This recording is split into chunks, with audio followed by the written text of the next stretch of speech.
2025. You know, we are already in the other half of the year, and the year is running out very, very fast. Have you achieved what you wanted to do? Are you halfway or you haven't? No pressure. Go slow. Do it well. They say that it is slow but sure.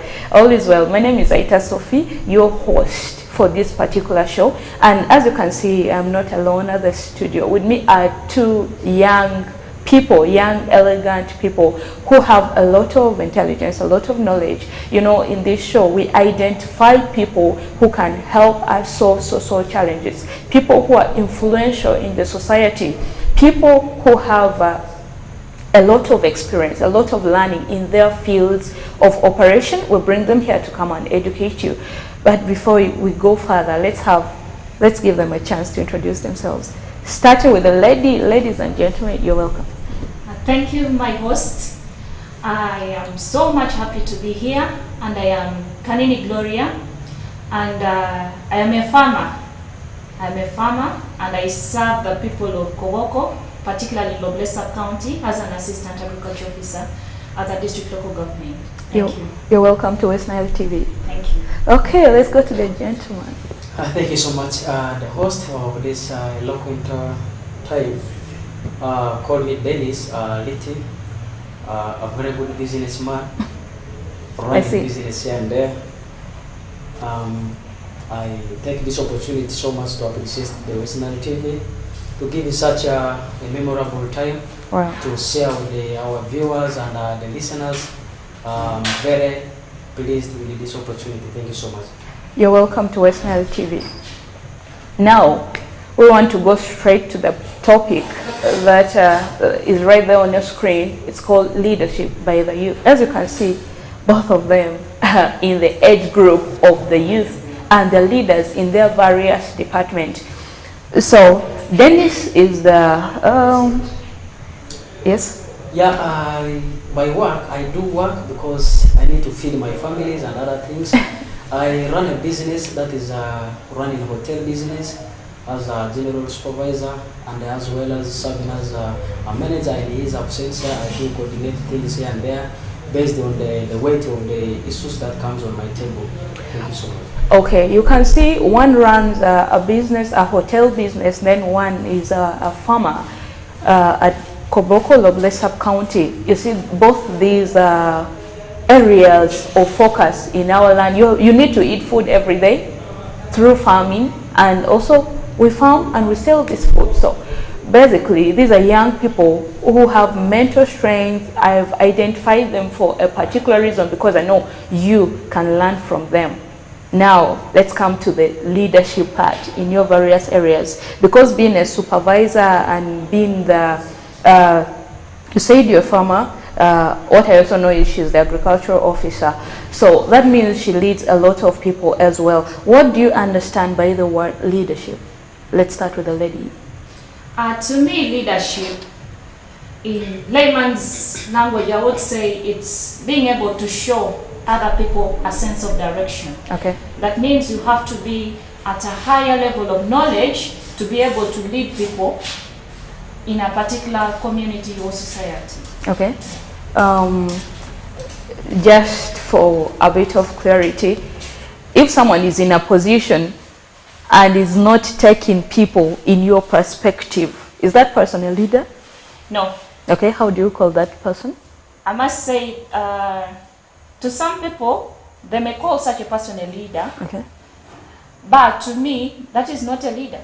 Okay. Because a leader has to be able to show direction, to be able to show a sense of direction and, you know, guide the particular group of people that he or she is leading. That's very true. Okay, I agree with you. Let's get the perspective of Mr. Dennis. Who is a leader? A leader, to my understanding and to my knowledge, a leader is basically someone who takes charge in operationals in any entities based on the knowledge he or she acquired, okay. Regardless of the knowledge, as well as the person who can engineer or pioneer initiatives that can pull people together to adopt whatever he or she is bringing on board for a smooth running of an organization or any business entity. Okay. One is defining it in the perspective of direction, and the other is defining it in the perspective of knowledge. Just watch. Let's see where this gets. Now, someone says that empathy and perspective, they are two core values of a good leader. How true is that? Empathy and perspective. That's very true, because you can't, you can't lead people when you don't have empathy. Because empathy is you putting yourself in the shoes of the situation that the people that you're leading are in. True. So if you don't have an understanding of these people, a perspective of the community that you're leading, I must say you will not be able to lead, because you'll be limited. Otherwise, you'll find yourself that you're stepping on people's toes because you don't know the perspective of that community. Okay. Do you have something to add? Yeah, I think it's a brilliant one. Looking at the leader, empathy is paramount when it comes to the aspect of leading, because a community without a leader and a community without a leader who can't bring together people, basically it becomes a community which can be in dilemma. So I looked at empathy, an aspect that can model everyone at a point of agreeing. Okay. So I think it's true. Now, Empathy. most of the times when young people are in leadership position, they tend to focus more. They're more concerned about their position and their status as a leadership place, other than the status of the people they are leading. Gloria said that empathy is when you put yourself in the shoe of somebody. But then, this being a leader and not getting concerned about your people, but only catering about your status, makes you actually in charge, but not taking charge of the people you're willing. A lot of people work hard to get the positions that they have in the leadership. Like someone joins a company or an organization, and this person starts pulling slowly and is pulling, working so hard. Even some go to school to get the leadership positions that they want, and at the end of it all, you have worked very hard, you have attained a degree of education, and by the end of it all, your manager is shaking your hand and saying you have a promotion. But then people know how to do the work, but nobody teaches you how to lead. You found yourself in a position where you were being led, or you were working to that position where you have to take charge now of the people who are going to be under you. That's why we actually have bosses. I don't know if you can agree with me. We have bosses, we have managers who are not leaders. Because what do I mean? The manager can do all the work that she actually knows, or he actually knows how to do it better than you. And that makes it very, very frustrating. So this brings us to the question, what do you think are the opportunities in leadership? How can someone develop these leadership skills? Like, I joined the company and I worked my way through a promotion, and I have been set in that position where I should take charge. What skills do I need? Yes, let's start with you, Gloria. Okay, thank you. First, I must say there are a number of opportunities for one to be able to build capacity on leadership. And also, I must say there are so many platforms that one can be able to learn leadership. Okay. Because when you're looking about leadership, when you're talking about leadership, we have different areas where the youth or the young people can be able to exercise leadership. And here we look at in the community. We know even in the cultural setting, there's an opportunity for youth to be able to exercise leadership. Okay. And in second platforms, you get that you get to understand, you get to learn from the people ahead of you. And that learning will help to sharpen your brain and your understanding about what a leader is supposed to do. Well, we also have opportunities in school that that we can be able to go and learn about leadership, so that we can be able to be better people and better leaders for the betterment of the community that we are serving. okay. Yes. Well, Yeah, before just Dennis chips in, the people who have walked ahead of us in these leadership positions, what you have just said reminds me of this proverb that the fall of a yellow leaf should be a warning to the green one. Yes. If a leader fails in one position, I as an upcoming leader can't push through that same way that he or she pushed, knowing where it leads. So people have walked our ways, people have made mistakes and worked through them, so that we, the young leaders, do not make those same mistakes. So take advantage of the schools, take advantage of the opportunities. Rolling it to you, Dennis. Do you have something to add? Yeah, I think I have something to add. Okay. You know, being as a leader, it's not by mistake. One, it's a call from God. You must have the grace to lead the people. Of course, leading people comes with a lot of challenges, though I can't echo about the challenges. So when I zero to the opportunities that comes when you're given the opportunity to be as a leader, there are several advantages, opportunities someone can tip in for his development. One, you will find this person adapting to how leading people looks like, or Okay. it's what we call adaptability.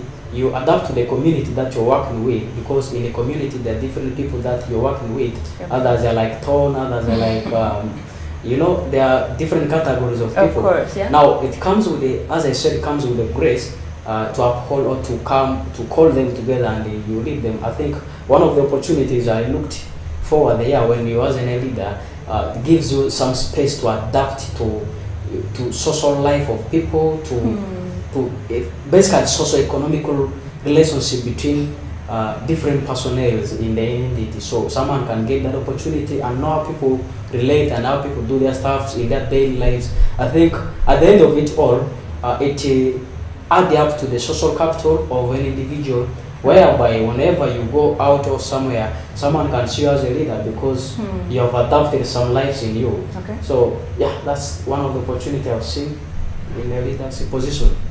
So what skills does a leader have to have when they get to that position?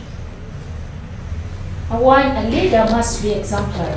That's exemplary a skill. You should be able to show people. If you're talking about something, can you be able to demonstrate? It's not a matter of, talking. Sometimes leaders, they are leaders when they get into leadership positions, they feel like being a leader is like, being a commander. You command people to do. No. As a leader, you're supposed to go ahead of them.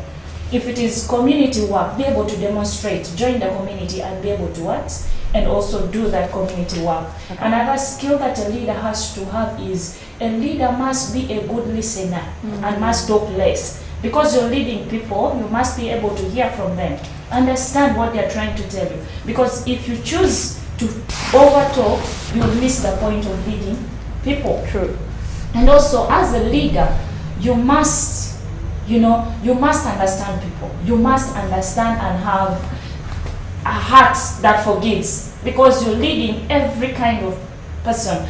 In a community, we have those who believe even like they know more than you. Yeah. That one you have to accept. There are those who will even say you're bad, however much you struggle. Those ones are there. So as a leader, you should be able to forgive, because if you're going to take offense, trust me, you may find that you will have problems with almost all the people in the community. So as a leader, you should not take offense, but be able to take people and understand people, because the community has diverse categories of people that you're leading. Others are having wounds that are yet healing, that you even don't know. Okay. But they come and release this anger on you. But as a leader, you just have to accept, filter, and let go.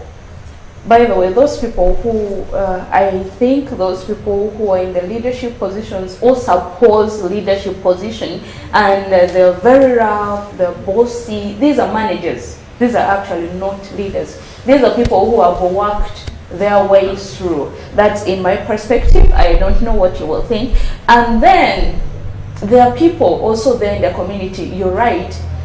You say they feel they know more than you, but also some of them really know more than you do, because they may be experts in one area that you may have a little idea on. So you are still supposed to lead them. Yes. Before I summarize on that, let's have Dennis to pick on. Yeah, looking at this very point, I think as a leader, we are talking about one of the skills that a leader must have or must be with as he or she is leading anything in his life. I think my sisters explore a lot of points when it comes to the skills and ability of a personnel in leading. One point I need to bring forward for understanding of the viewers, you know, being a leader, there's one thing you must have, and if you don't have that, it's going to put your leg into out soup. That is having the intelligent, how you control your intelligent muscles. Okay. If you don't have that skill as a leader, I think boxing can occur anytime and other things, because people are going to come up with different ideas. As is said, others think that yeah, they know more than you, but of course now you are the one leading them. Without your signals or without your opinion, the whole team will not perceive what they want. So I think having the intelligent emotions to maneuver the challenges and other things, I think is one of the skills that a person is supposed to have. And also looking at the aspect of integrity, as we're leading the people, I think a leader must have the integrity of how everything in the leadership is run. You need not to keep things for you. Okay. You let people know what is going on with the organization or with the entity where you're working with, such that they build trust in you as a leader. So if people lose trust in you because of lack of integrity, definitely the work is going to become for you hot. Either you may even end up sending a resignation letter to the manager. So I think having the integrity and the other aspects of leadership is key to my understanding. Oh, yeah, just besides the emotional intelligence thing, I think also a leader should have problem solving skills. Yeah. Because we have also known of scenarios where people are fighting in a particular leadership. True. And then the question comes, how has this person been leading?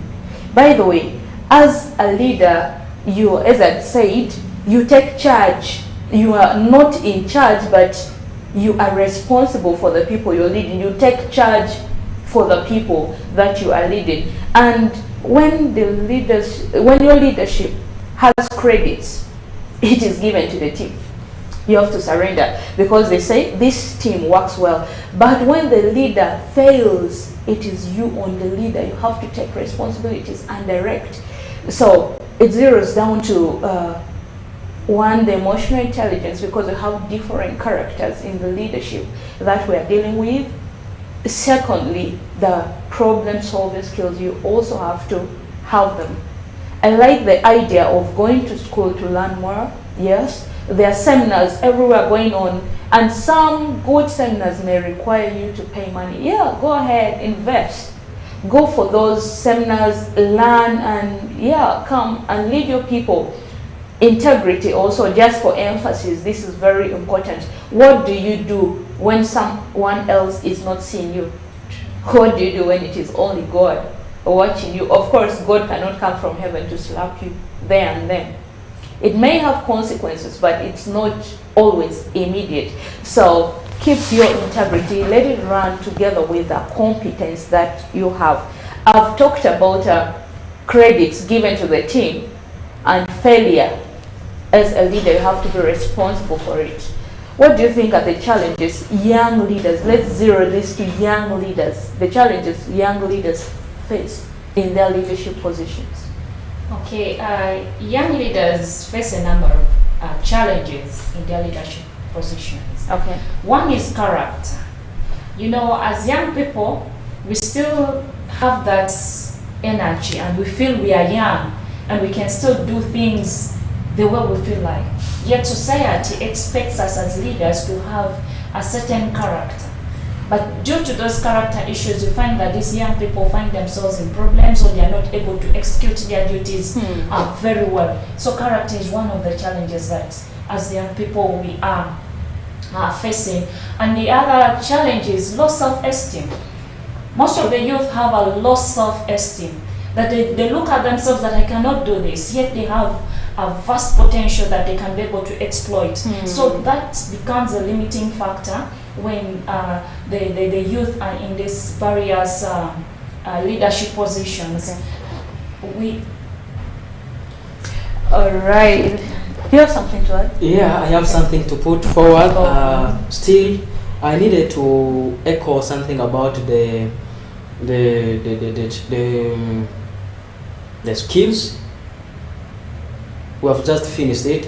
Yeah, I forgot one thing. You know, being as a leader of a group, there's one thing. As young as you are, if you fail to give accountability to your people, if you fail to give accountability of what belongs to them, definitely it's going to cause a problem to your leadership. True. Actually, they go hand in hand with the integrity, because once you have the integrity, you are going to account for what it belongs to them. They say give what belongs to Caesar to Caesar. So if you hold what belongs to Caesar, It's it's your going own. to cause problem to you. And then there's one thing about commitment to the collaborations.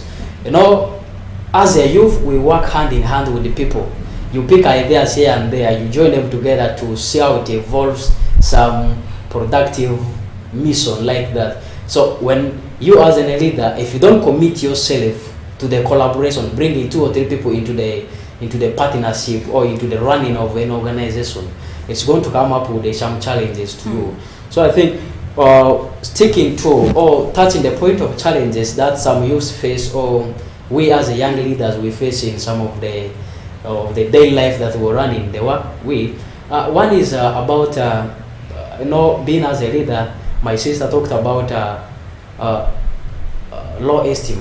You estimate yourself like I can't do this, I can't do this. Yeah, you you limit yourself. underestimate yourself. So Yeah. when you see the story of the creation, you know, God created the human being with everything that pertains to life and godliness. That means when you limit yourself, definitely you have limited the aspect of the creation in human beings. So it becomes with a challenge that limit our growth in the leadership, or that limit us from inquire, from bringing people as a role model to help us. There's one thing that affects leadership in young youth, in this youthful age. It's about as a youth, people undermine you so much. At the point people cannot take your word. Whatever you communicate, they say, this one is just a young boy. So that means simple. The community does not believe in youth. Okay. Yeah, they don't Exactly. actually believe. So anything that comes from my youth is just like, no, it is not for us. Is that because is that in communities that consist of more elderly people, or I bring this, when you take in a scenario of someone applying for a job in a position of a leadership or in a position of leading something, what nowadays people look forward, because these people who are checking the applications and who are scrutinizing all this process of applications, these are people who are not actually in the youthful age.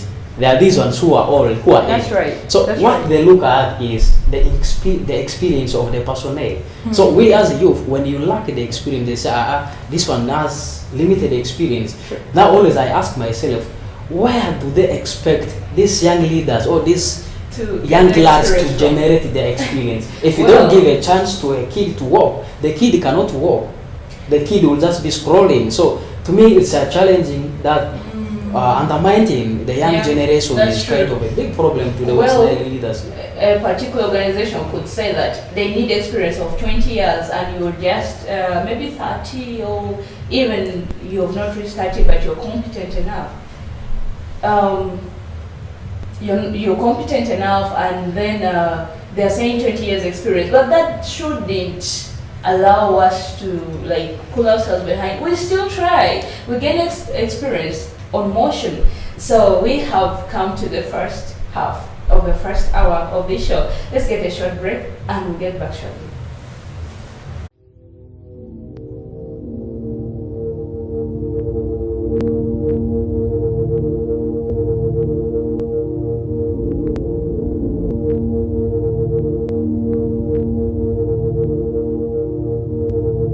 West Nile TV, lighting up the region.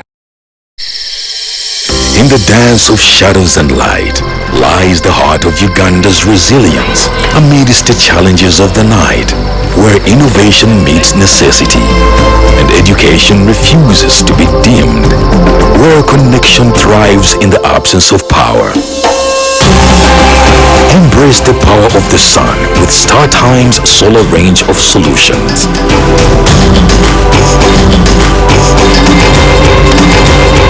And empower your journey towards a brighter tomorrow.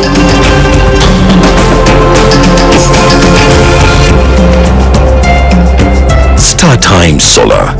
Power your life.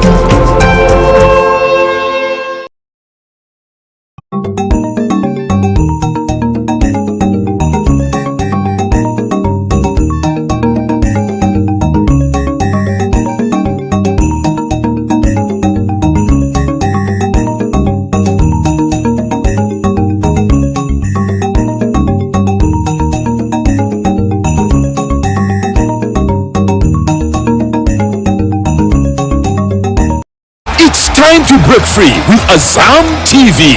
Grab yourself a full kit at 80,000 shillings or an Azam decoder at 40,000 shillings. Experience the thrill of every goal in La Liga, Italian Serie A, German Bundesliga, and the excitement of live sports action from the Saudi Pro League and Carabao Cup on Azam Plus and Play Package in HD. Your favorite Uganda movies on Chambuka TV on Azam Pure for just 13,000 shillings monthly. Unlock a world of sports and entertainment with Azam TV, the most affordable Play TV around. Visit any of our agents or call 0312-308-900 for more details. Azam TV, entertainment for everybody.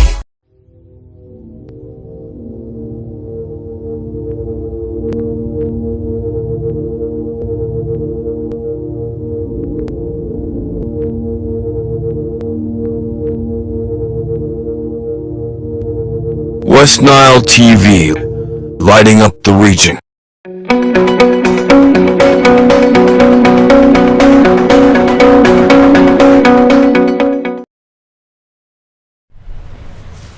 Okay, you're welcome back for this other half of the show. I see the interest, the discussion is going on very, very interestingly. We were talking about challenges young leaders face in their leadership positions. And we talked about being low self-esteem, and I made a comment that even if they say 20 years experience, don't pull back, still try your luck, and we gain experience on ground. You never know, you may even be more competent than that person who is twice 20 years old. So all is going to be well. And about the issue of bribe, I want us to talk about that because it is a very huge challenge that we cannot overemphasize about in the youth leadership.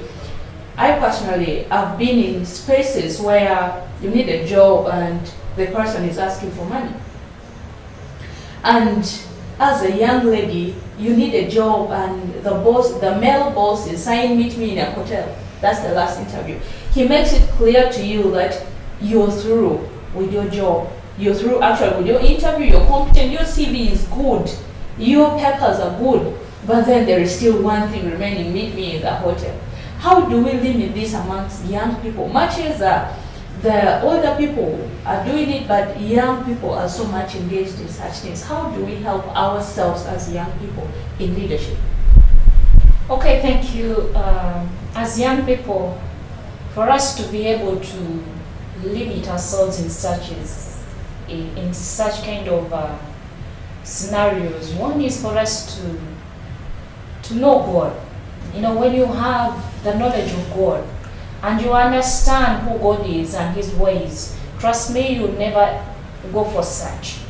You know, there are times and seasons that God has set for each and every one. And if truly that opportunity is yours, you will never go an extra mile and be able to give any money because you have trust and have faith in God. So I'm encouraging every youth to seek God and keep praying to God, because God makes things up at His time, at His perfect time. possible. And he opens those doors. So it is for you and me to focus on God. Okay. Thank you. Yeah, it's a very good one actually. It's a point that that has really catch my attention most. When you see these offices and other things, the people who are in the human resource panels pose a lot of here and there issues. I think, to me, before the youth comes up with a solution, how I wish God should start to punish such kind of people, even by scrap them off from the offices, because they are holding evil offices to the young people who know God. I think, to me, a young leader who come across such kind of the situations, one thing always first, we as a youth, once you become a desperate of what you need, it's going to pose you to challenges, to life challenges and other things. We need to get rid of the being desperate of something. A good thing comes at the right time. The good thing is we as a young, glad people, there are things that are created in us that can do a lot. We have a lot of energy that we can try here and there to earn living. So if an office is demanding you of something, I think it's better to come down to your knee and pray to God to give you understanding of what kind of work is this, because you can't go and eat food on a plate which is not washed. Definitely you are eating disease to you. So if you bribe someone in the offices, I don't think God can see it as an opportunity that has come for you. Anytime these kind of opportunities can disappear. I think, to me, if we ask God first when we in need of such kind of things, to me it's paramounting. Still, I wanted to talk about the aspect of the challenges we face, like when you're still a youth, not in the middle of acquiring the experience and other things. One of the challenges these youth face outside, majority of these experienced leaders in the offices, they are reserved. Even to the extent in some of the offices, they don't teach you everything that someone can build experience on. So to me, I see it is one of the challenging factors that youths are facing. Maybe just to add on to what you've just said, and truthfully, you can't learn everything in school, but as a youth, you need to empower yourself.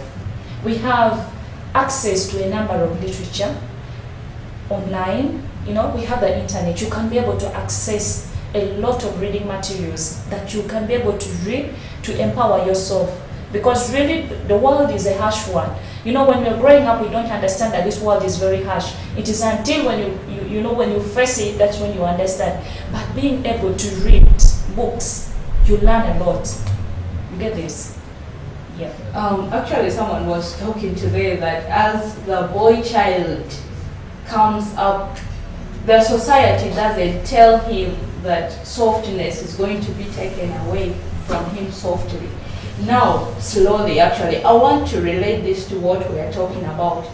At the beginning, not only the boy child alone, let's talk about these young leaders. When you're born, someone is caring for you.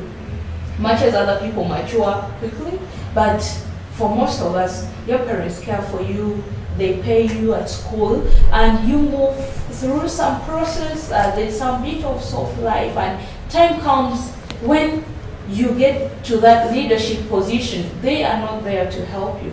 You have to use your mental strength, you have to use your intelligence. So we cannot overemphasize on the issue of reading, getting enough knowledge in that area, and also getting mentors, getting role models to imitate, people who have walked through that particular part, who can guide you into your leadership role.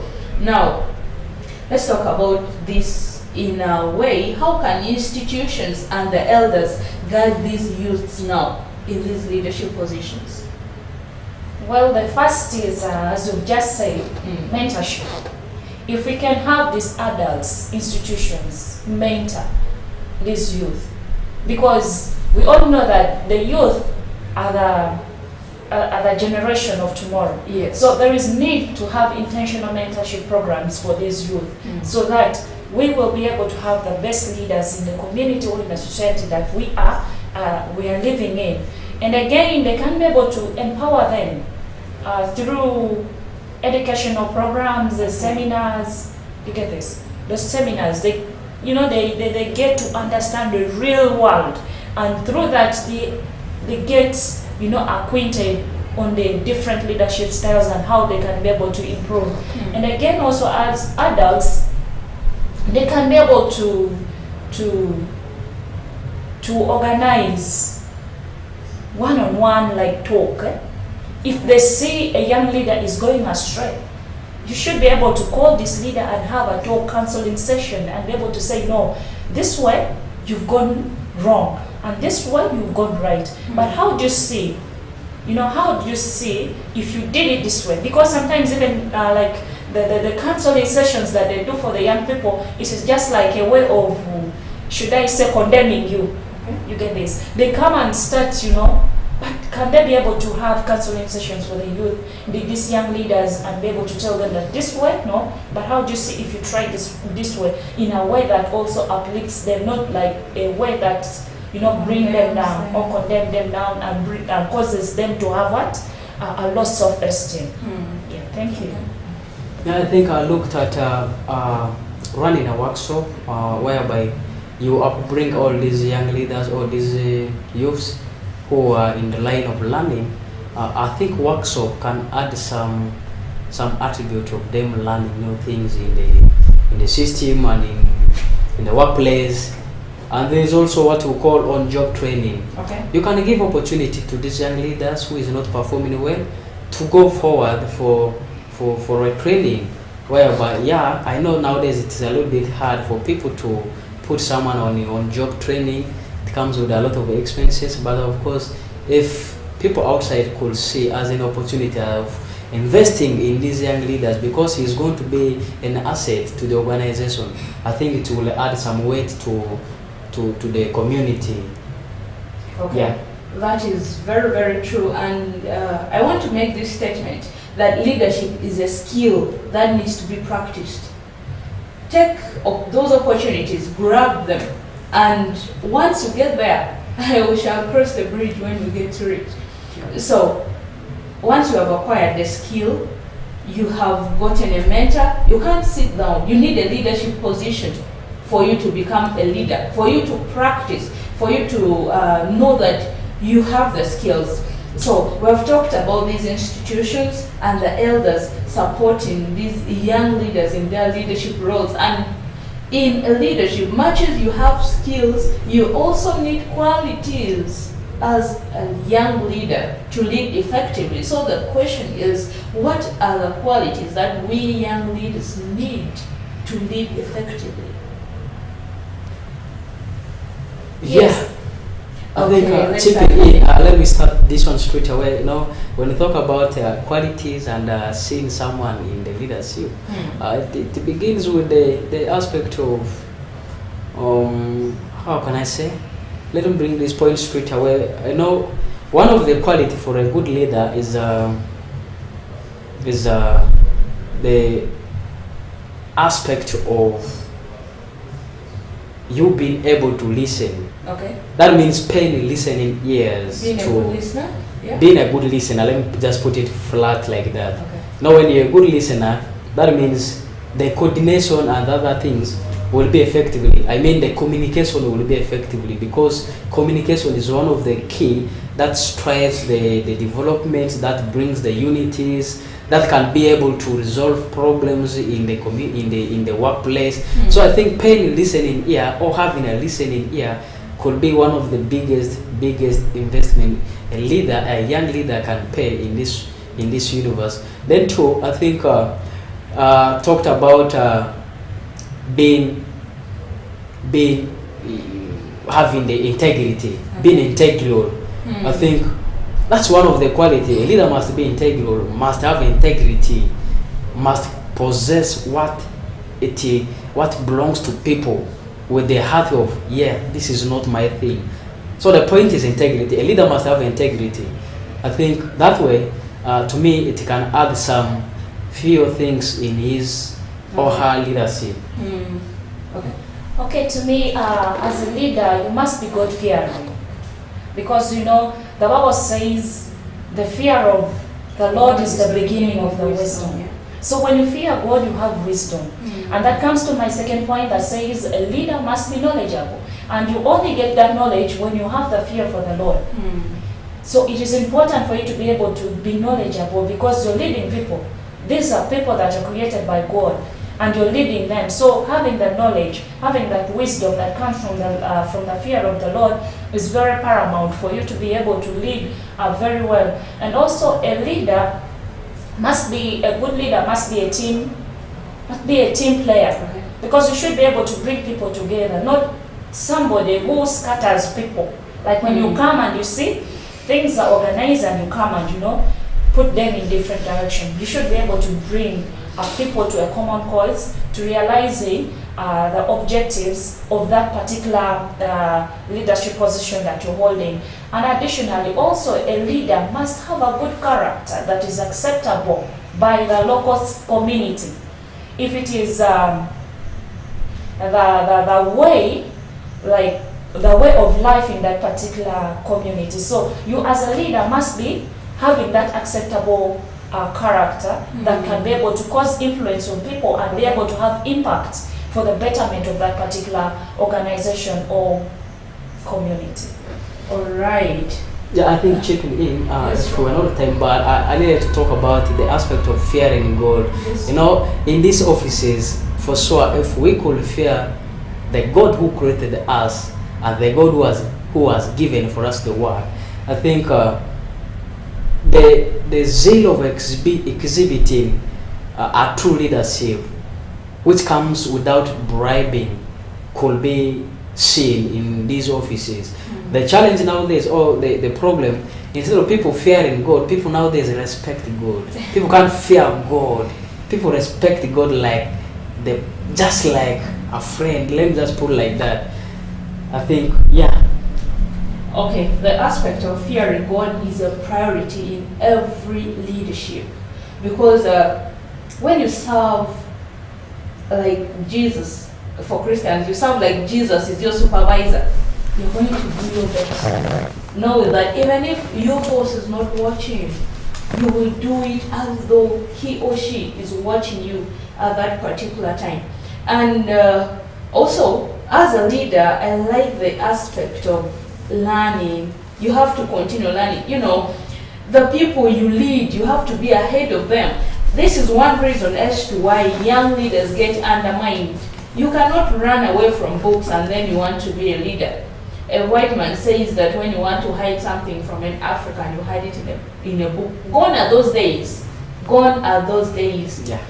Today, we read, we get knowledge. There are links all over this encyclopedia, the Wikipedias, and so on. All these have links of books. There are books in groups, WhatsApp groups created just specifically for books, social life books, leadership books, Christian literature books, and everywhere there are books. Read as a leader, because some of these people who wrote these books, who wrote these the videos, who did them, and so on, they are great people who have passed through these issues. So you as a leader, you have to learn. We learn, one, by learning, that is adding knowledge to what you already have. Secondly, by relearning.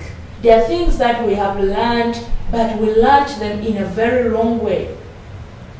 They may be slow in your leadership. You have to learn them again. You have to relearn them. And then also there are things that we learned that we need to completely unlearn and then start a new beginning thereafter. So we learn, we relearn, and we unlearn in this leadership position. You have to move ahead if you want people to follow you, because you move ahead in order to see the danger, to protect the people who are behind you. You are not in charge, but you are taking charge of the people.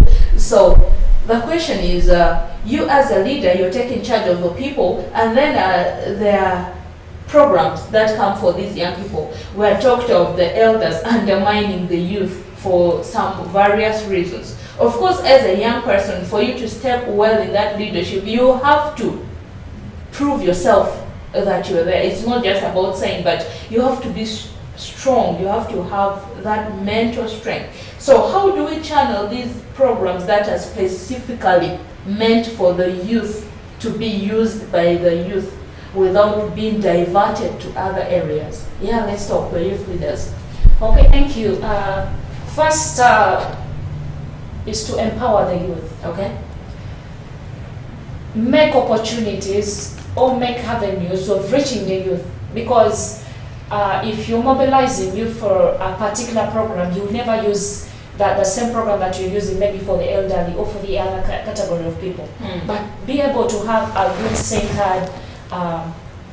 youth-centered programming and also implementation of those programs. Okay. So it requires a fellow youth be able to, like in the planning phases, be able to have the youth on board, to be part of the planning, to be able to understand, because the issues that the youth face as other categories of people, we might not be able to bring them out.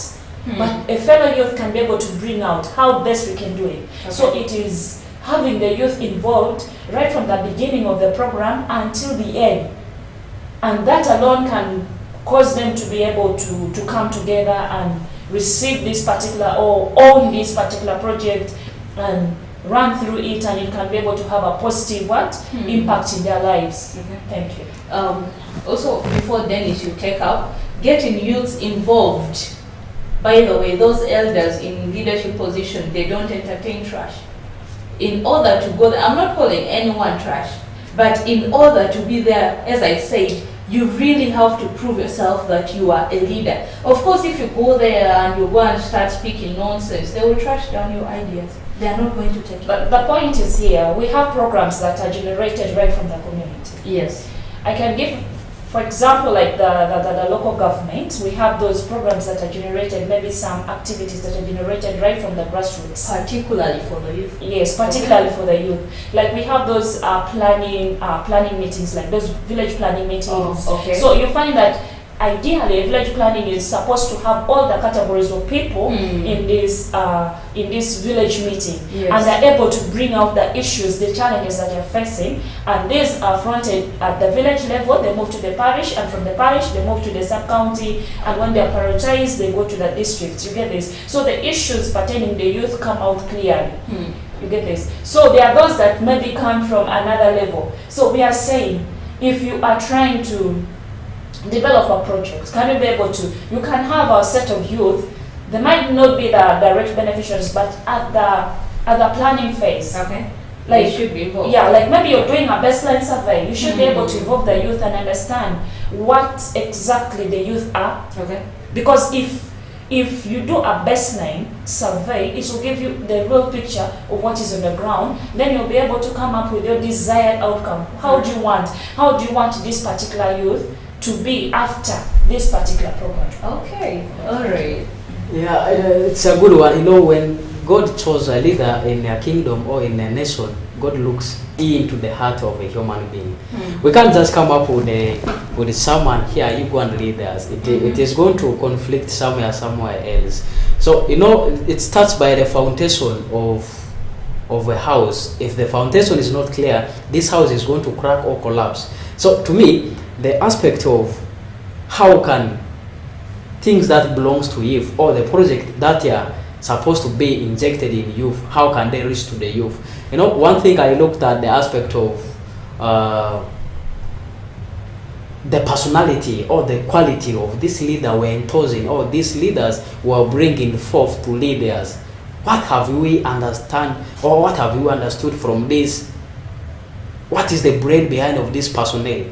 So to me, I looked at one point, you know, when you foster collaboration and when you have the blood of inclusivity in the leadership, trust me, what belongs to the youth, every plans and the projected plans that they are supposed to be in line will be achieved, because one, you have fostered the collaboration. You learn to work with the community. You have learned to work with these youths.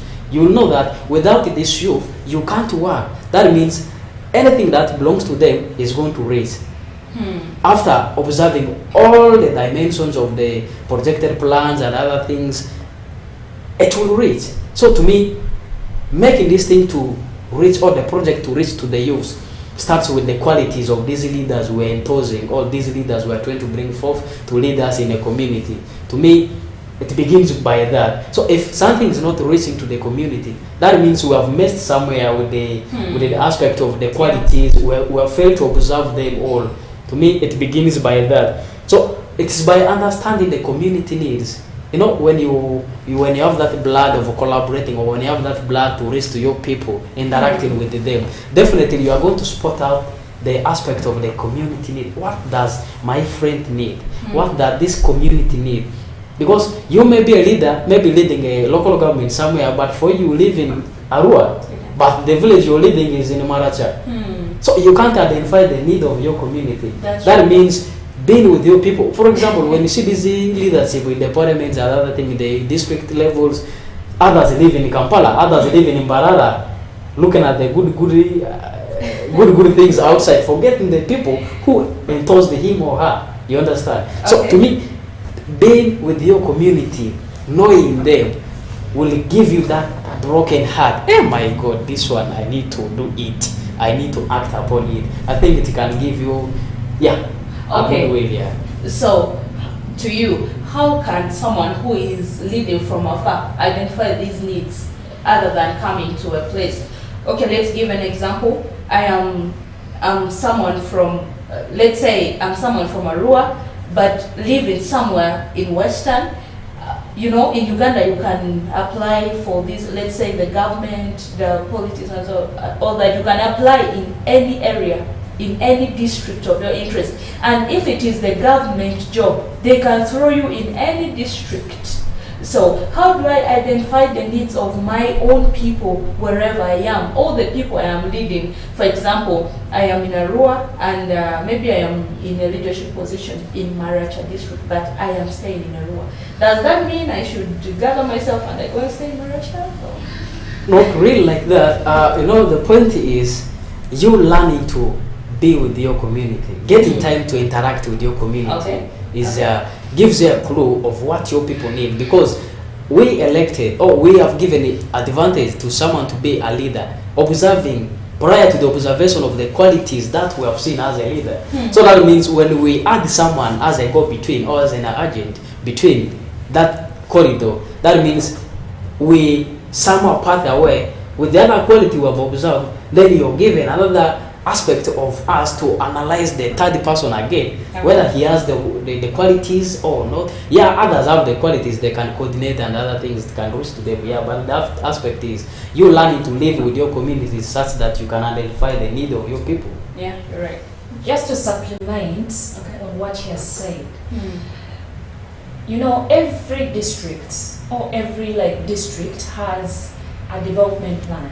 As a nation right now has the National Development Plan 4. So each district has the national, the district development plan 4 that captures all the issues in that particular community. So one of the entry points is for you to have access to that document and be able to read what are the challenges that the young people are facing, and how has the district or that particular community planned to address this particular challenge. So it is more into, you know, you can be able to read.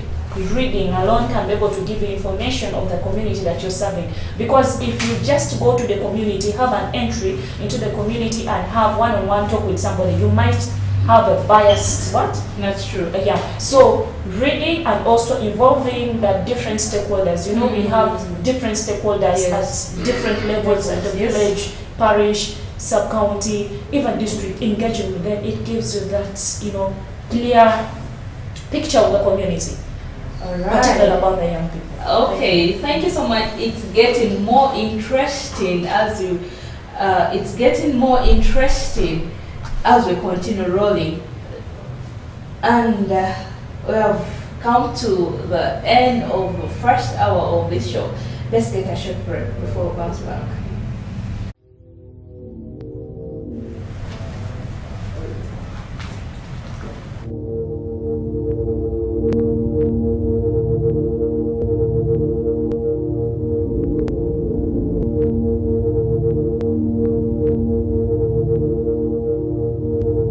West Nile TV, lighting up the region.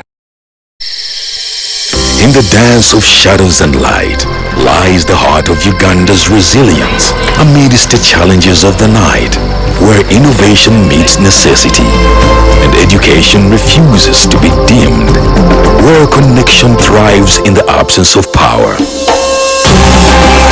Embrace the power of the sun with StarTime's solar range of solutions.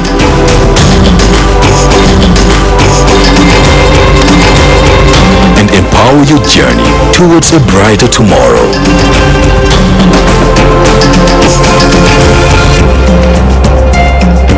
StarTime Solar. Power your life.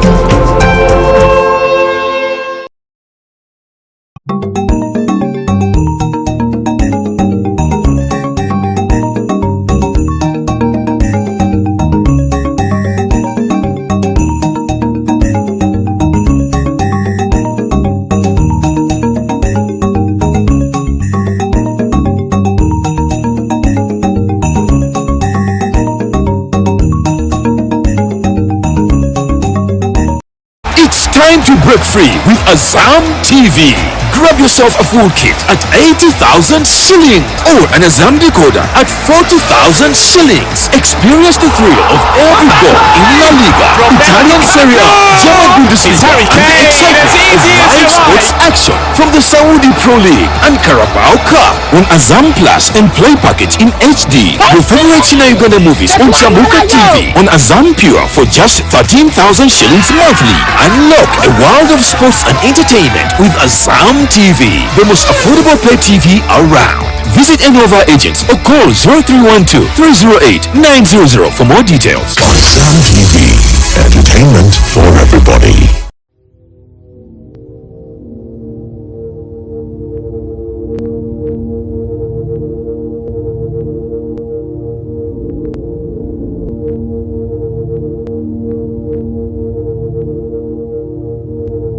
West Nile TV, lighting up the region.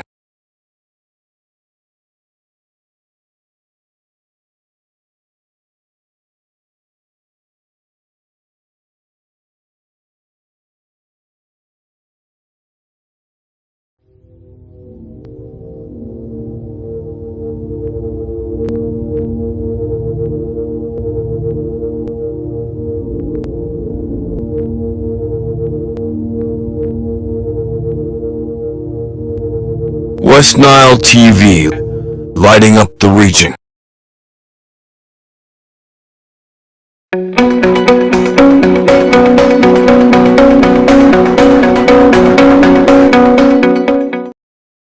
Alright, I am so intermittent right now. Welcome to the Real Talk Show. If you have just joined us, you are watching West Nile TV, and we are live on the YouTube channel. You can just go to the West Nile TV official YouTube page, and we are live. You'll be able to drop your comments there, because in the last final 30 minutes, we are going to do, we're going to read your comments, and also if there are questions, that's the time we're going to answer these questions. But for now, let's continue with the topic that is right there on your screen: leadership by the youth. And as you can see, I'm not alone at the studio. I have two leaders who are youth. And we're talking about leadership by the youth, leadership through the youth. We've talked about challenges faced by these leaders, the opportunities that the leaders can grab, the skills that they need to have, and also the qualities that these leaders have to present with in order to make them good leaders. Now, the question is, how can we, the young leaders, bring fresh perspectives, fresh ideas into our leadership position? First, to be able to come with new perspective or new ideas into our leadership positions, I must say first you have to understand who you are.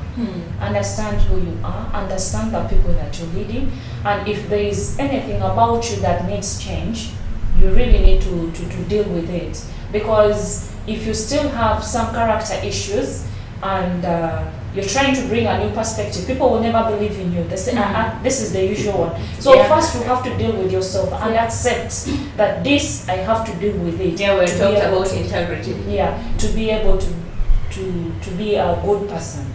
Then another thing is you have to be able to, you know, be faithful. First to be yourself, even to the people that you're serving. Yeah. Because if you have already created an opportunity or a room for doubt as a leader, however much you try to bring in a new perspective, the people will resist because they know so and so is just like this. So you should be able to first be faithful to the people, to yourself, and also be able to meet your deadlines. If you are a leader and you set a meeting is starting at 9, can you be able to be there at the venue by 8:30 a.m.? You get this? Because if you come at 9, just expect that the rest of the participants of the meeting will come at what?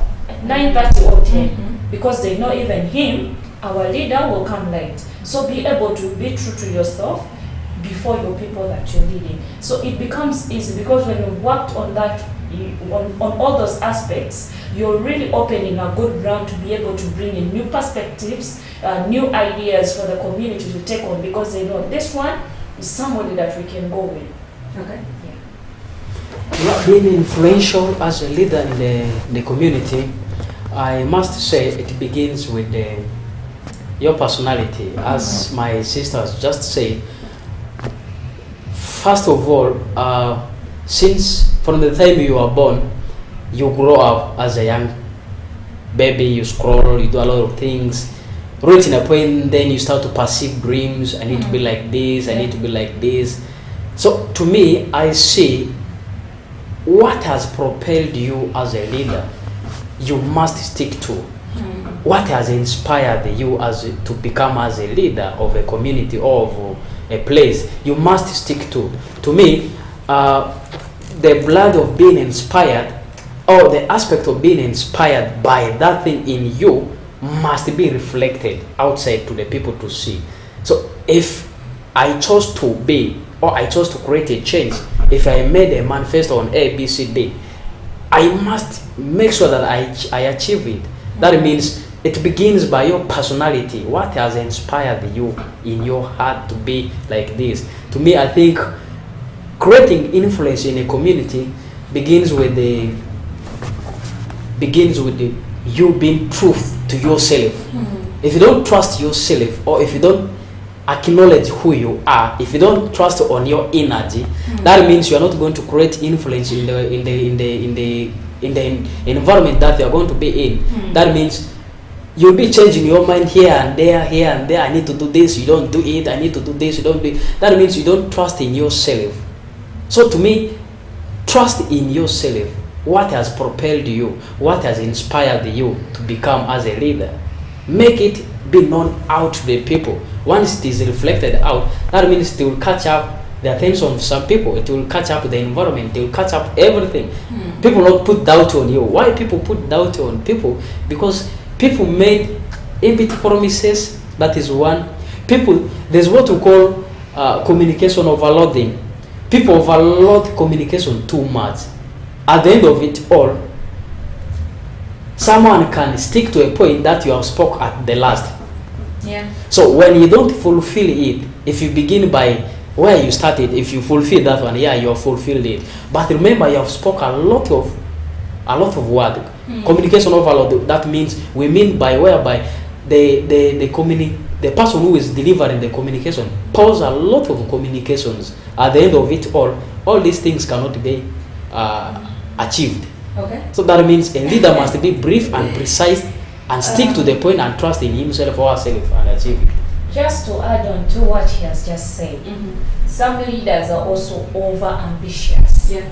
You know, you've just give an example. I've just started working for, let me say, West Nile TV. Yes. And I just come and I say, I want to change everything about West Nile TV. But I don't know how it came into place, the initials of the startup and everything. But do not be over ambitious. First get into understanding. Understand. be able to understand and learn from the people that are ahead of you. It helps you to be able to bring in new ideas, because without knowledge you can never bring productive ideas. Otherwise, people will just stand and watch.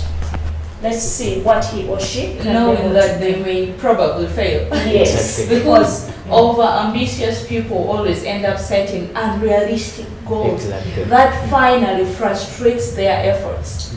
When they can't meet them, it starts feeling like they are failures, and unless you calm yourself down. And as a leader also, yes, I'll give you the opportunity. As a leader, you talked about integrity. But then besides integrity, you also need to be competent. True. Yeah. To bring in those new perspectives, that is a level of your competence. Let's imagine they are employing you as the manager of West Nile TV. In the interview, the panelists are going to ask you, what new things are you bringing to West Nile TV? What is the change that you are coming to make at West Nile TV? We term leaders as failed leaders because somebody comes into office and 1-2 years nothing is happening, and even the old projects are failing. There is no, the person is not concerned, or if he is concerned, is just being able to sustain the old projects at a particular extent, but then there are no new projects, there are no new ideas, there are no new minds.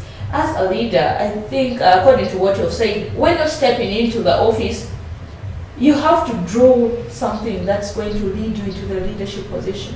Even if it is in an organization, even if it is let's say, even their families, by the way, that change leadership roles in their family, different family levels, in the community, in the organizations, in the companies, wherever you find yourself. Yeah, you can add. Yeah, it's also an aspect of you branding yourself as a young leader. Okay. There's what called branding yourself. You know, being as a young leader, somebody has given you opportunity to lead or to take charge of someone, of something. That means in that small period of your work or your time, if you don't brand yourself well, trust me, the community that you are going to interact with, if your branding is negative, people are going to lose hope, or people are going to lose trust in you. So that means the aspect of you branding yourself, who you are, must be reflected. That means it will become your branding. So branding to me is a key factor to the community that deserves to be influenced. Well, as a leader, it's not about you, it's about you and the people. Yes. You, I feel, with the way of talk, it's like branding. You're representing your people, and when they look at you, they should know that, let's say, when they look at you, they should know that this is Rosevilla. And how have you presented yourself? Is that how you want Koboko Loblesa County to look at, like the agricultural department? Do you want that? Do you want, when people see you, do they see that in you? So branding is very, very important also as a leader. But then I will echo this out, that branding is something more of a personal thing that reflects on the What people is- you are leading. Yes, Yeah. it reflects from what is inside and gives a picture of who you are, and also a picture of what the people you may lead will look like. Yeah. Because let's just say someone who has a very small mental strength, you can have a picture of the people they're leading, how they look like. You can know. Let's talk about social media. A very big topic in its own way, but we are going to just pick in a few things. How has social media helped in identifying the youth voices and their initiatives? We had said that youth are undermined by some particular groups of people. Youths, sometimes they pull themselves back because of self-esteem. But I know social media has also played a very significant role in amplifying the voices of the youth. So the question is, how? What do you know? Okay, when you come to social media, I must say it has the it has the positive aspects, Okay. and it has also the Like negative negative aspects. But when you look at social media, it's true that it is amplifying the voices of the youth, but sometimes when you listen to the way the message comes, you see that you can be able to listen to somebody's maybe video or any other literature that is written, and you see a lot of there's lack of knowledge. You get this?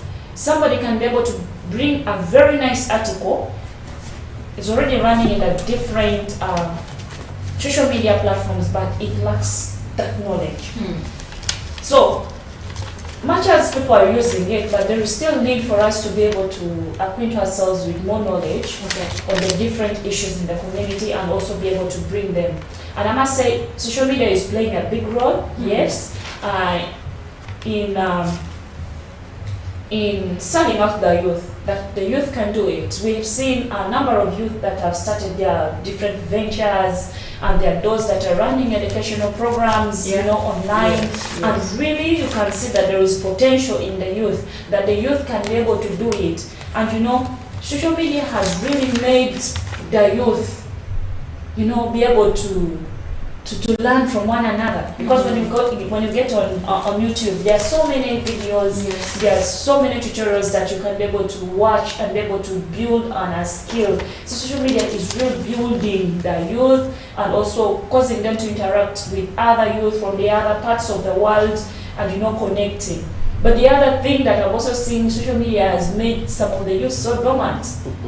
You get this? Okay. With this era of TikTok, you find that everyone wants to become a content creator, but without knowledge. And in the end, you find somebody spending 12 hours or more than 12 hours in a day just watching those short clips, and just, and remaining idle, forgetting that at the end of the day, I need to get food to eat. Yeah. At the end of the day, I need some money to meet my other basic needs. So that's the other challenge. Many youth are spending a lot of time on social media. But there are those that are spending a lot of time and they are making money. Those ones I will say you continue. But if you're just there on social media, passing time, I would rather say find something to do that can earn you money, and lessen the time that you spend on social media. That's true. Yeah, thank you so much, moderator, for this vibrant topic of the social media. Okay.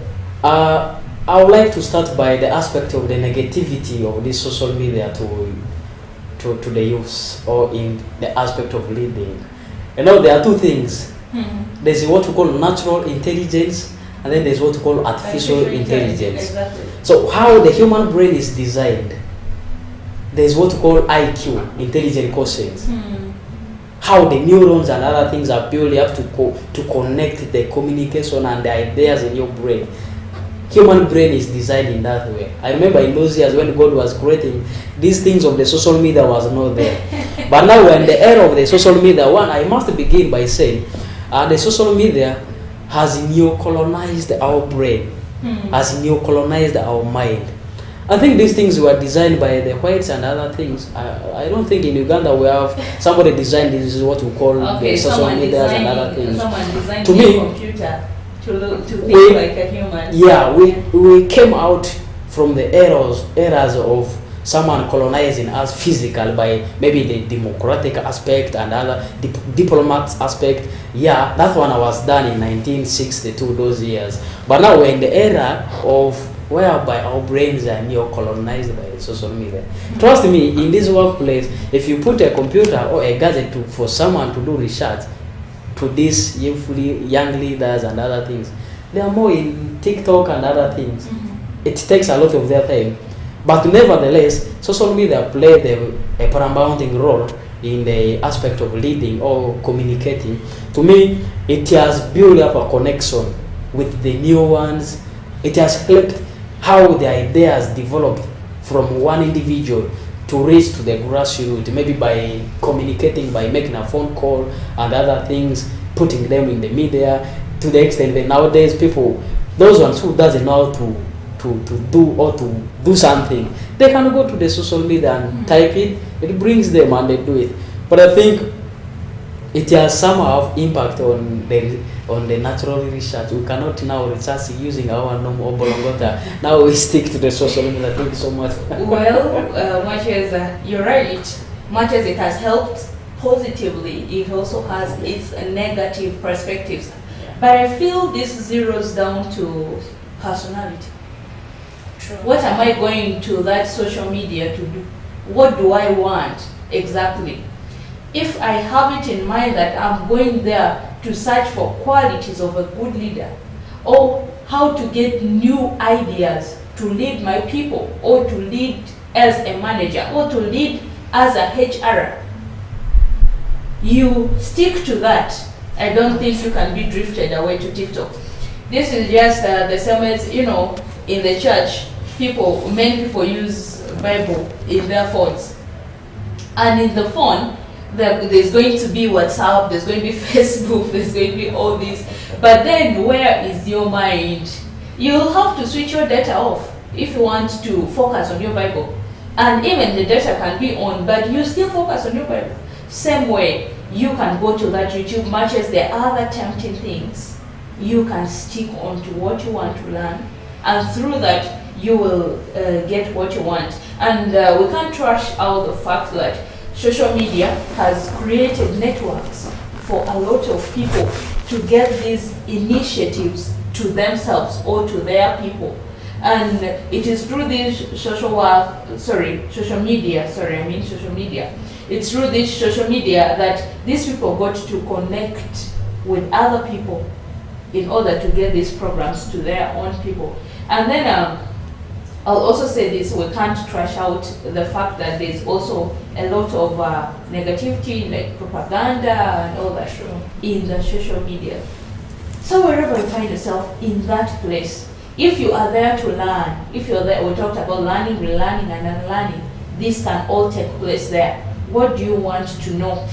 Be selective, be very intelligent, take what you want and leave what is not beneficial. The propaganda should be avoided. Misleading information, you have to guide against it. And how do you guide against this as a leader? It is by having knowledge. Get enough knowledge. Some of it can be gotten from the social media, get it from your mentors, get it from the books, get it from wherever you can. It is all going to help you. So we can say that the media has also led to a lot of creativities and innovations, by the way. Yeah. For all these for some of these youth leaders. But then talking about artificial intelligence. This has also killed a lot of youth leaders here in our areas. Like someone presents for you a very good CV, which was copied from AI, which was copied from ChatGPT. But when this person gets on ground, it feels like what they have on their CV is really very much different from what they are doing in reality as a person. So what you put on paper copied from AI is going to destroy your competence at workplace. Get to who you are and be yourself. Yeah. Be yourself. If you want to reach that level, you have to learn, you have to get there.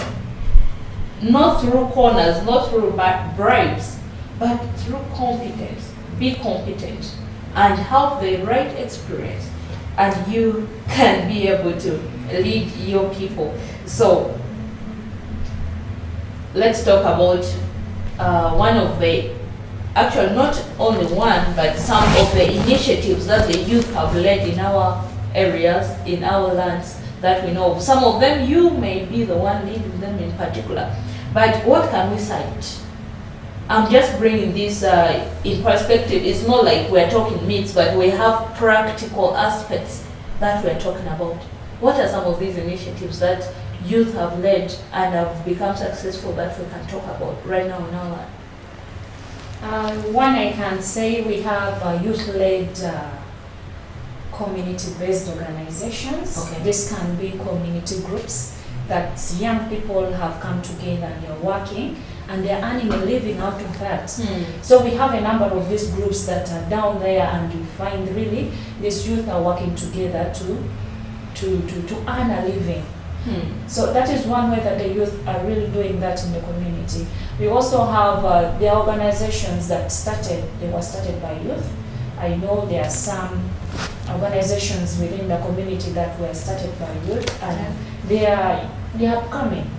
And these are either social or even religious organizations that are started by youth, and they are thriving because the youth understood why they had to come together for a common cause. So we have those organizations in our community that really spearheaded by youth.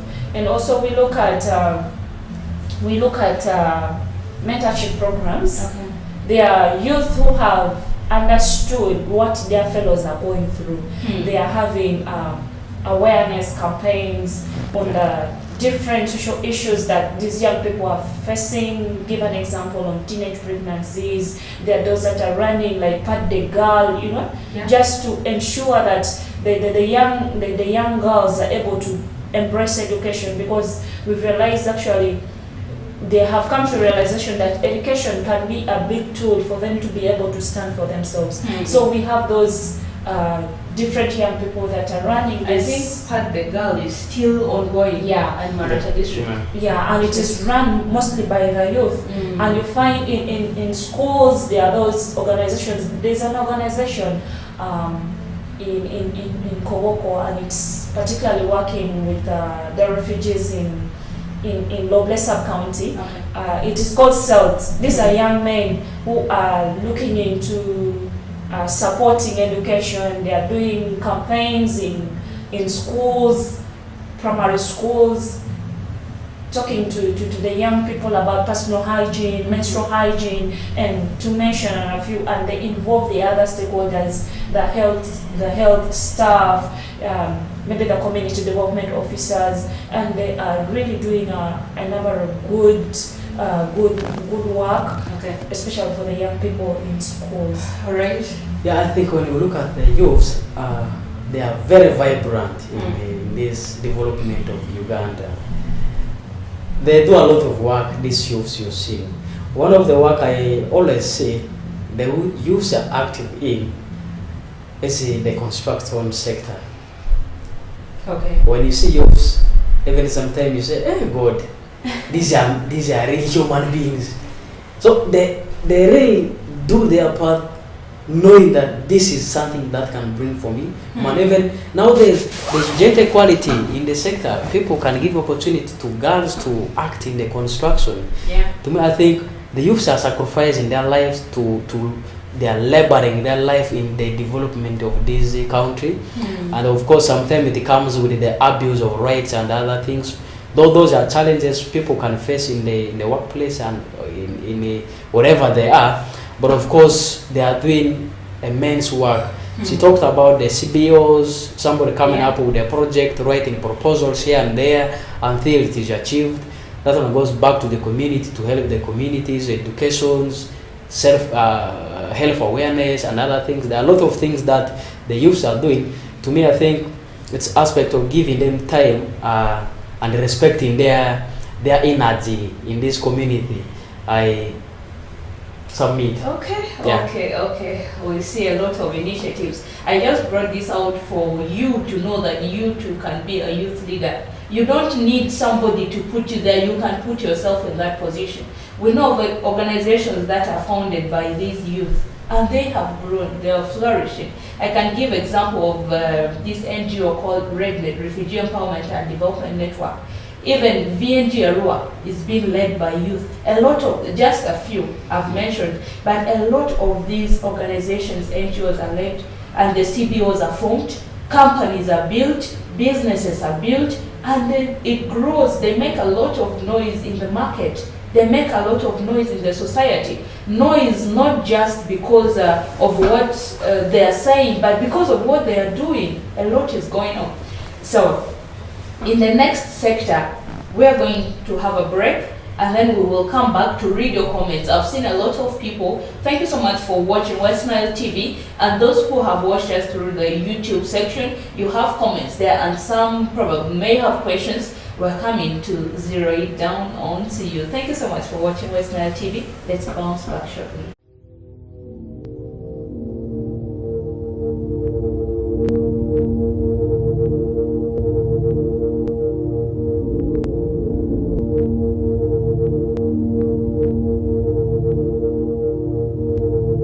West Nile TV, lighting up the region. In the dance of shadows and light lies the heart of Uganda's resilience amidst the challenges of the night, where innovation meets necessity and education refuses to be dimmed, where connection thrives in the absence of power. Embrace the power of the sun with StarTime's solar range of solutions.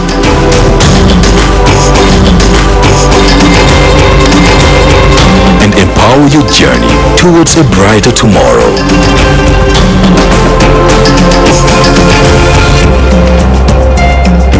StarTime Solar. Power your life.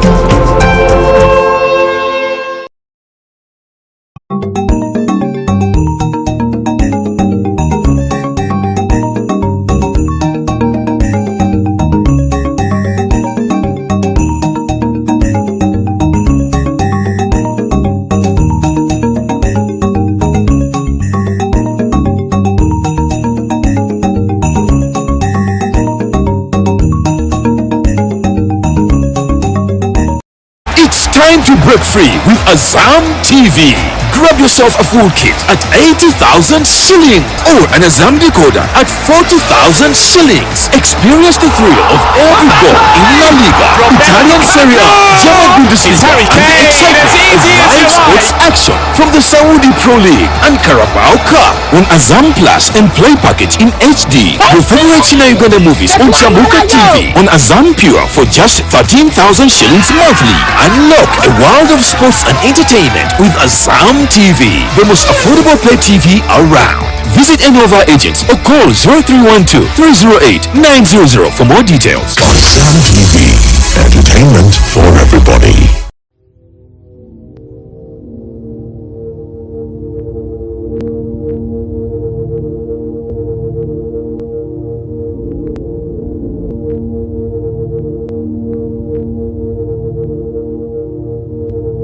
West Nile TV, lighting up the region.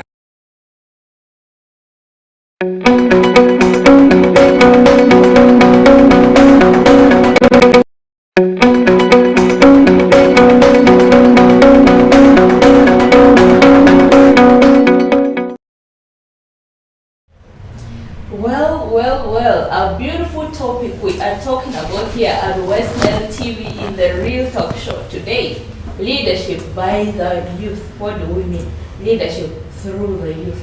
The youth in the leadership positions, how do they navigate it? Now, I told you that in this section of the show, we're going to read your comments and also we're going to read your questions in case there are any. But then even some of these topics, actually the comments that you are putting, they will need to be expanded. Here we go. First is from Guma Rofin. Thank you, Rofin, for watching West Nile TV.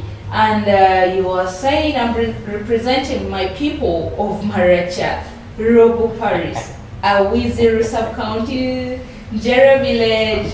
Thanks for the show. Thank you so much for watching us right from Maracha, the Robo Paris, is it Awiziru? Awiziru Sub-County and Jere Village. Thank you so much, Rofin, for following West Nile TV. We surely appreciate. Harriet Adania, thank you so much for watching West Nile TV as well. Bako Karen is saying, thank you our presenters. To me, in the current years, we need leaders who are able to influence others positively. We're coming back to this. Keep this in mind, we're coming back to it. Yeah. Now, Fetat Clovis, thank you so much for watching West Nile TV. And Bako Karen again comes with, besides the fear of God, because we had talked about the fear of God, besides the fear of God, we should seek for wisdom to make good use of our knowledge so as to align our leadership to match the values in us to fulfill the purpose of God. This is really deep. And when we have time, we're going to talk about it as well. Patricia Awania, thank you so much for watching West Nile TV. We appreciate. We have Aikobo Fred. Fred is saying thank you for the program. Thank you to Fred for watching West Nile TV. Guma Rofin is saying God will keep blessing you for this nice topic. We appreciate too. Condition Gift says youths need so much support in all levels of leadership. I'm so happy that the youths are fighting for bigger portions in this country, especially in politics. Yeah, Gift, it is very true because when I personally move along the roadsides, I see a lot of flyers of youth in politics, like hoping to get those positions, because I believe people have seen those gaps, opportunity has presented itself, and they are coming up to take this. I like the energy. I like that the fact that they are grabbing the opportunities to step into that position to help the youths in there, to bring them up. Thank you so much, Condition Gift, for that. But then let's talk about Bako Karen's comment. She's saying, to me, in the current years, we need leaders who are able to influence others positively, much as it is her perspective. But I totally agree with her in what she is saying. The question is, how do we leaders influence others positively? Okay, thank you. As leaders, as a leader, how can you be able to influence people positively?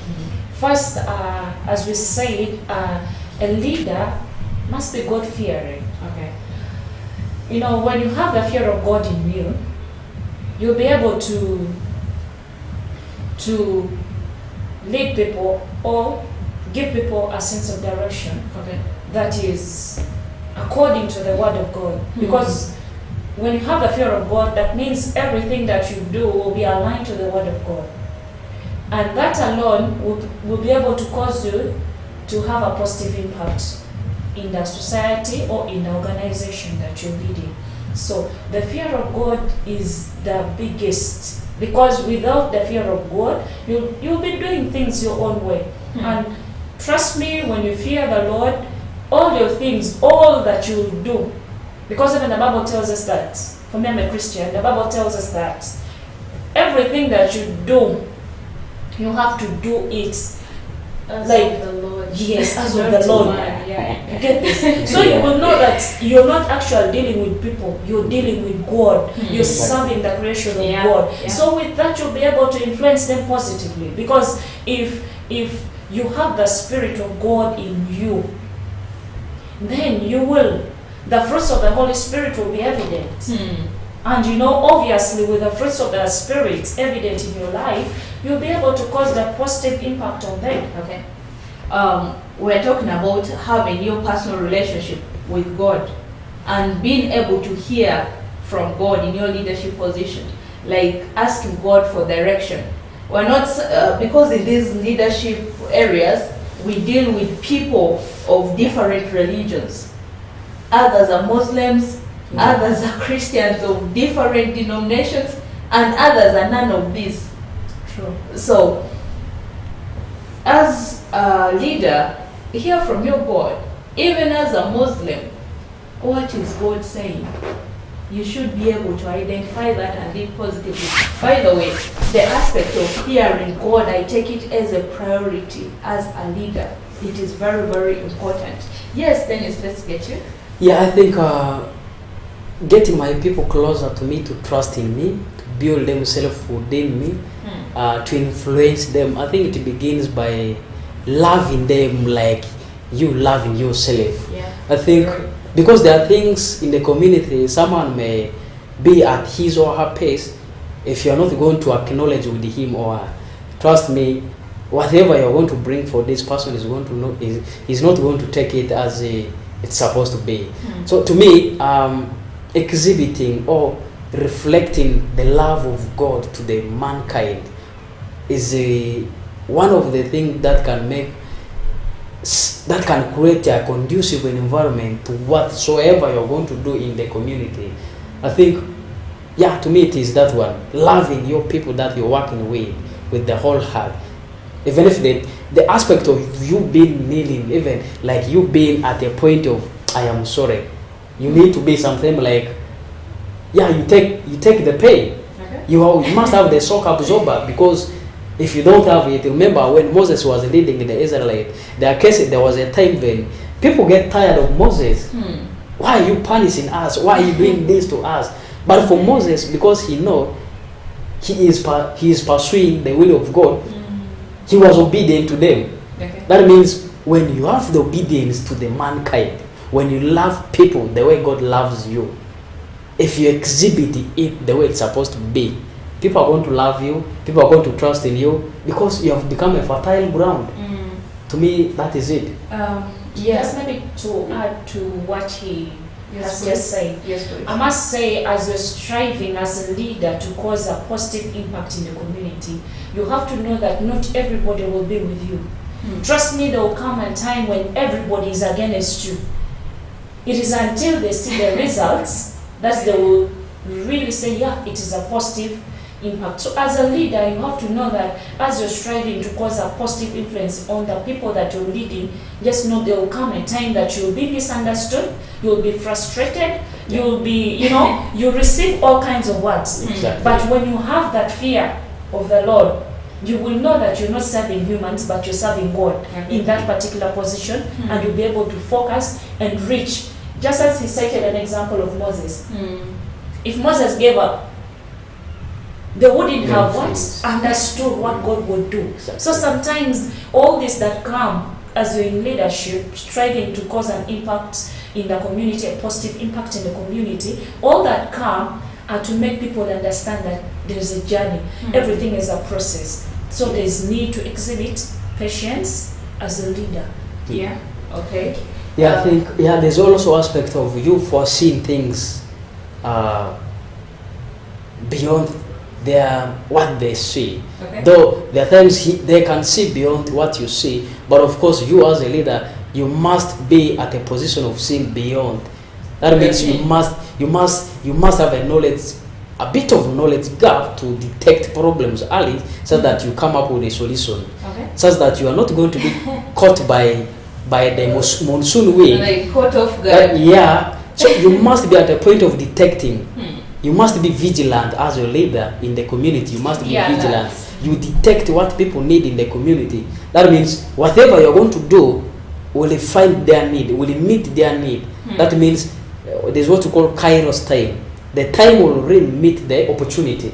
So if you're a leader, if you're not of that kind, the time or the kairos time is not going to meet the opportunity of what your people are demanding from you, and then it causes explosions and the fighting where necessary, disagreement, lack of trust. So the influence in the community is going to be hindered. That means as also a leader, you must not force a love.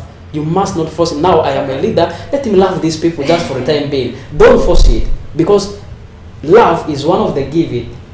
Love is one of the fruit of the Holy Spirit. That means if you are not in a line of the Spirit, if you are not controlled by the Spirit of the Lord, the love you are going to exhibit is going to be a false love, which can dry.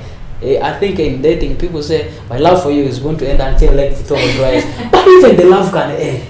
Yeah. And the love Victoria remains. So that means don't force love in everything that you do, but the love should be that love God has fixed in you. Okay. Yeah. Just for clarity's sake, when we're talking about communities, don't think about your village. We're talking about all kinds of communities, like from your business community to your work community to your village to your family, whatever that extended family, wherever community you find yourself in leadership position. Let's talk about that aspect of love. Yeah, I agree, but then leaders, most good leaders are hated by their people because they are very principled and they like things to be done right. But then there's also this type of a leader who comes down to people, who comes down to relate with people, to find out what they want, to find out how they can be helped in a very friendly way. But then time comes, walls are drawn. You don't go beyond those limits, like where they may start disrespecting you, or they may start familiarizing you, which may lead them to undermining you. So much as you need to come to their level, don't also don't overdo, and also don't over how do I call this, like making yourself too much above them that they start fearing you. They start telling you what is affecting, they start fearing to tell you what is affecting them, like fearing to tell their problems to you. Is they cannot be able to tell you their heart. It is also not good. So don't create so much gap between you and the people, and also in your leadership, don't overdo the fact that you are being friends with them, you're liking them. Let professionals be professionals. If you are a leader, you ought to be a professional. So be it. And then I talked of a leader and a manager, just from what Dennis had said. From the area, the aspect of love, there are people who have worked their way through into that position through hard work. And someone once told me that even however much a boss may pretend to be friendly, deep inside them they're arrogant. He said every boss is an arrogant, is an arrogant person. That is his own perspective of who a boss is, because probably he would have found himself in areas where there are managers, not leaders. So as a manager, we had talked about empathy. Instead of shouting and telling this person you are doing it wrong, show this person how to do it. Because in that position you ought to be competent, you know, you can help this person grow. That is the vision. Gloria at the beginning talked about leading people, like the aspect of direction, directing them. If this person is not doing it in the right way, how is he or she supposed to do it? Now, there are also some issues that affect the leadership of these youth in the society. I know there may be a number of them, but then I just want to talk about one of them, which is time management. We kill our days, we kill our hours. The program is supposed to come at 10, people are coming at 11:30. Even sometimes the leaders themselves come at noon, and yet the program is supposed to start at 11. How do we help our people to manage time? Because I see this really needs a deliberate effort. I brought this up because just a few days ago, we were supposed to have a meeting, and well, the meeting held, but then one person arrived very early, and because people were delaying, she said she left the program, and she was at the verge of saying, that is my weakness. And yet to me, it is a very, very big strength. Keeping time is a big strength, but other people are the ones dragging us behind. So how do we help ourselves as the youth leaders to manage time effectively? Okay, thank you. One is for us to understand that time is a resource. Okay, I think we'll have to summarize now. Yeah. Time is a resource that, once you lose it, you can never regain it. Okay. So we really need to embrace, there is this saying that goes, African time. Exactly. I must say, there is nothing like African time. When it is 7 a.m. in Uganda and maybe in another nation it's 7 a.m. For a white man, God has given us equal amount of time. Yes. So let's make good use of our time to be able to benefit and be able to cause impact. Yeah, starting by programming yourself. Everything begins by programming yourself. It goes deep into your brain. How do you plan your intelligence? How do you program your brain? So that means it will come, or it will have impact on the physical time that is moving, because when your personality does not program yourself well, you're going to be cut off. Because when you see, time is one of the factors for production. If you don't meet it, that means you are going to be unproductive. Yeah. You are not going to be productive if you don't keep time. It starts by programming yourself. If you program yourself and do them early, you'll be safe and you'll be okay. I remember there was one workshop that I had held in JICAS. I remember there was a time the computer gadget, one of the gadgets fall down. I came to know all the JICAs were running to pick that one gadget because they don't want to lose even a second. For them, they're like, one JICA is going to take a lot of time to pick the thing, but they see it, they need to save time. I think when we pick some of these examples and we add them into us, we follow them strictly, to me, we are going to meet our demands on time. Okay. Yeah. Yeah, besides the aspects that you have mentioned, I also see prioritizing. Much as you can program, but what are you programming on? Someone says that we greet too much. You are on the road, your boss is waiting for you in the office, you meet your cousin, you stand and talk, asking how the family is and all that. You walk a short distance, you meet another person, and yet you woke up late. Like, people are so unbothered about time management. What are your priorities? You wake up in the morning. If there's no time for breakfast, have a standing breakfast. Do it quick, run to office, or else pack it. People waiting for you at the meeting place.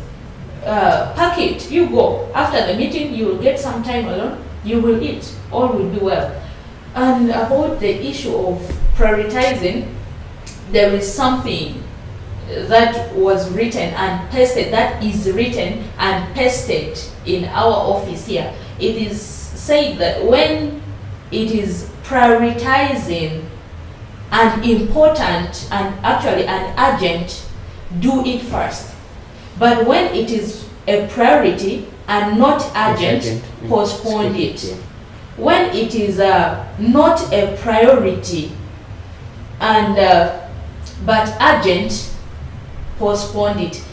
When it is not urgent, not a priority, delete it. So it is going to be you to identify your priorities, to identify what is urgent and stick to them. Program yourself well. This will help you. So, oh my God, our time has really run out so fast. We need to give our guests a chance to say their final words, and then we probably say bye-bye to the show. Let's start with the lady. All right, thank you so much, Madam Sophie. First, I have to say, for us to be able to cause change in this community, it starts with you and me. So I cannot expect a changed society or a change in an organization when myself is not changed. So let's start with ourselves. Let's be able to demonstrate the fear of God. We start with ourselves and expect the others to follow. And above all, let's embrace teamwork. Let's work together as people in an organization, in our community, to achieve the positive change that we hope for. And lastly, can we be able to build a brand for ourselves? Can you be able to build a name? Can you be able to build a generation for yourself? A generation that fears God, a generation that you know is focused on the Word of God. So it is all on you and me. Don't expect the leaders to be able to do for you certain things, but first start with yourself. If it is time management, can I be able to improve on my time management and be a better person? Otherwise, thank you very much. God bless you. Amen. Yeah, thank you so much, the host for today. Thank you so much for West Nile TV. Thanks so much for the people of Maracha, Wizuru Sub-County, for producing a boy like this, young as he is, but with the full of dreams and ambitions. I thank you so much for being behind me, the West Nile TV being behind me. We had talked about leadership. There are young leaders who are coming up with the dreams and their visions. Uphold them, take them with the attitude of loving them. I think all in all, let's embark on productive education system and we change our community such that tomorrow we don't suffer from looking for young leaders again. Thank you so much. Regard to all. All right. Thank you so much. You're most welcome. Thank you so much for these things, the education, the leadership skills, the qualities that you have given up to us. Because some of these things we have to pay for them to get them. But you have given your time, You have come here to educate us about this thing. And I know through you, someone is there confident that they can lead. They have gotten enough from you. They have gotten inspired through you. And thank you so much for giving yourself all out to educate, to teach, and to help us learn. So my summary point is going to be, it is about the people you are leading, not the outcome. The outcome is going to come through the people you are leading. So first focus your energy on developing people and results will come, all right? Results will always come. Don't threaten as a leader, but then find out the solution. How do we do it? How do we grow together? Thank you so much for watching West Nile TV. Those who watched us through the StarTimes server, those who watched us through the Azam TV, and even those who were on the Zuku satellite, those who were live on YouTube channel. Thank you so much for watching. This has been the Real Talk Show. My name is Sophie, your host. And let's do this again on Saturday. And for the Christians, tomorrow, don't forget to go to church. We'll meet again.